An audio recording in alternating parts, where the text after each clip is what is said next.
My family thought I wasn't my dad's son, so they completely cut me off. Now, they want to get back in touch. I have a bunch of friends Reddit, so this is a throwaway.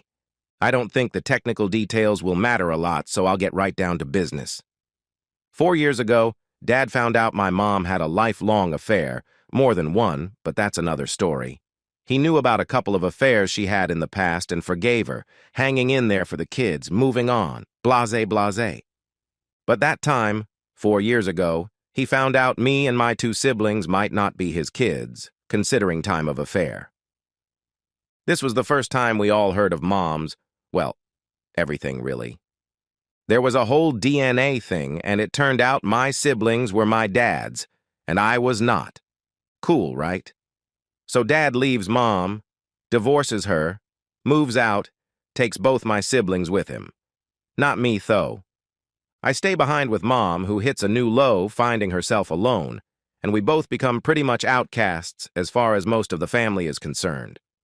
My older brother was particularly mean to me.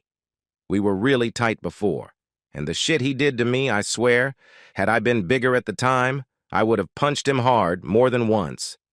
I don't want to get into details because I can't since I could be recognized, but stuff happened and I got DNA again, and as it turns the fuck out, DNA number 1 was messed up and I am my dad's kid. Now, I don't need legal advice on this. Grandpa is the man, always had my back. We got a lawyer and are looking to settle. But Dad wants back in my life. Brother is calling and wanting to meet up and talk shit. I don't fucking want to. I want these people out of my life. Mom already forgave everyone. She is going on a date with my dad, and I feel sick, but not my business, right? I wish them both good fucking luck, but I want none of it.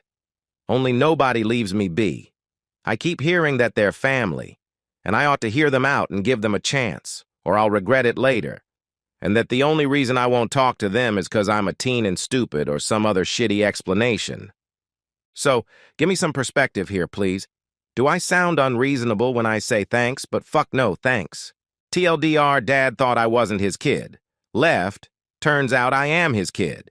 So he wants to be pals again, and I want him gone.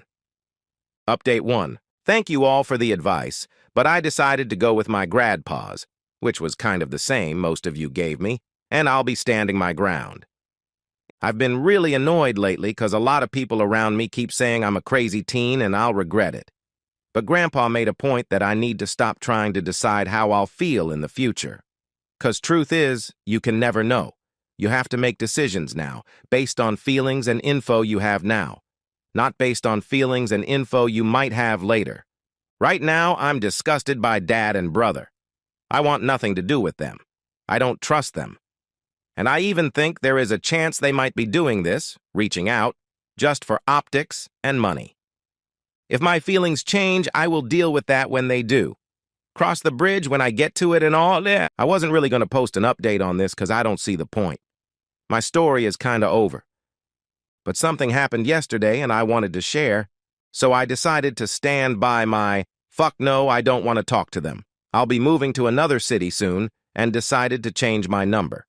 Grandpa is the only one who will be having the new one. I asked him not to share, and I know he won't.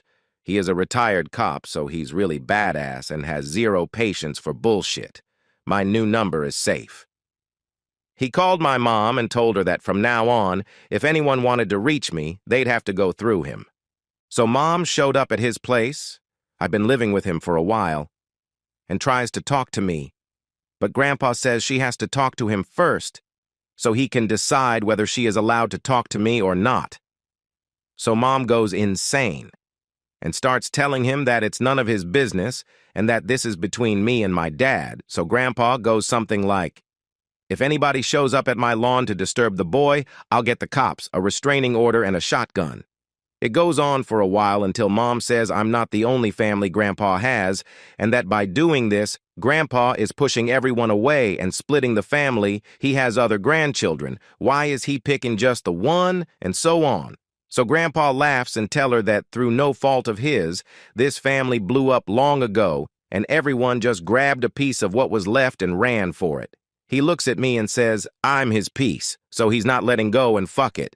I was feeling like laughing up to this point because Mom was going crazy and all, but when he fucking said that, I broke.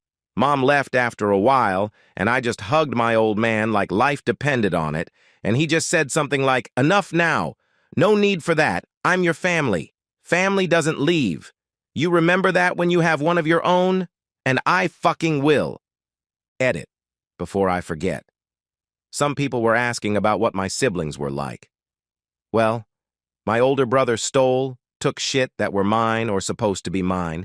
He lied to me and about me, and not the innocent kid lie, but fucked up shit that ruined relationships I had with friends, family, even a girlfriend I cared about. He was a huge bully for years, even hit me once. Mom said he's going through a lot too, and Dad couldn't care less and just protected him. Grandpa told him if he ever hit me again, he would break brother's teeth in. I guess he believed him, 'cause he never touched me after the one time.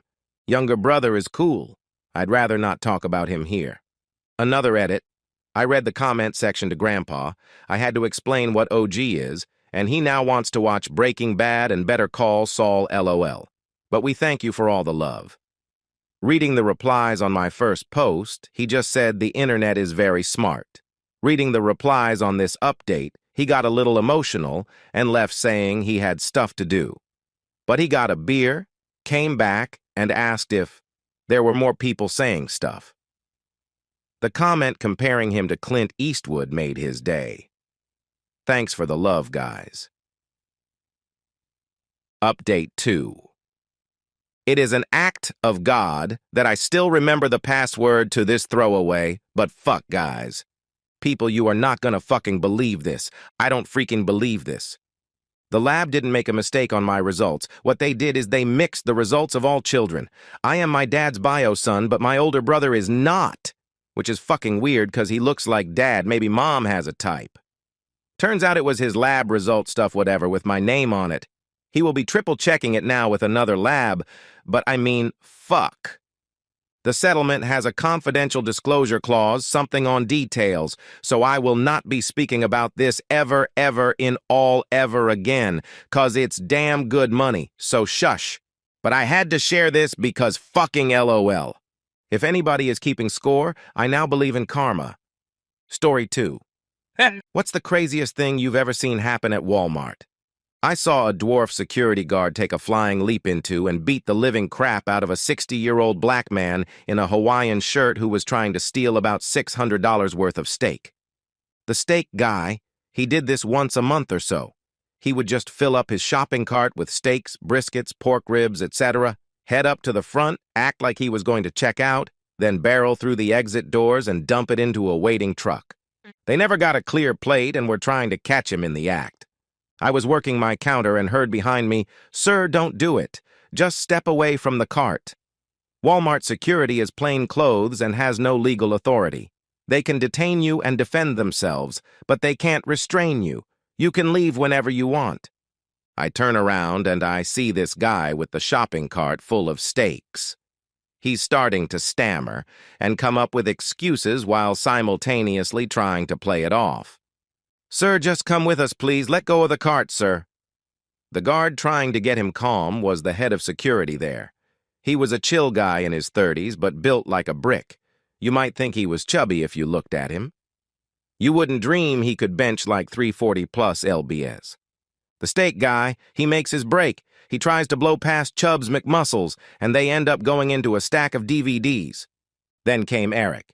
Eric was I'm honestly not sure he would qualify as a dwarf, perhaps just a guy with a growing disability. He was about 4 feet tall, max. He would look like a 12-year-old except for the fact that he was completely fucking yoked. He was one of those just itching for action type guys. He seemed like he had something to prove. So Muscle Chubbs and Steak Guy are now down in the DVDs, and Steak Guy goes to get up, and here comes Eric. I'm probably wrong, but I swear in my mind I heard Nia, and the little fucker leapt through the air, both feet out, and just cannonballed this guy in the chest feet first. He went down again. I heard Chubbs yell, "Eric, no!" as he scrambled onto the guy's chest and just started throwing little hands into this dude's face. Just wham, wham, wham, wham, wham. This is Not what they teach you to do in Walmart security. Loss prevention, I think, is the official department. Eric was fired pretty much immediately. Walmart got sued, and they'd have been better off just letting the guy run out with the stakes. But boy, what a show. Edit. A little epilogue. I just found out Eric's actual name was Josh. I couldn't remember it. Made one up. And he's a sex offender who was recently arrested for going to an elementary school as an elf with sex offender status. Life is weird.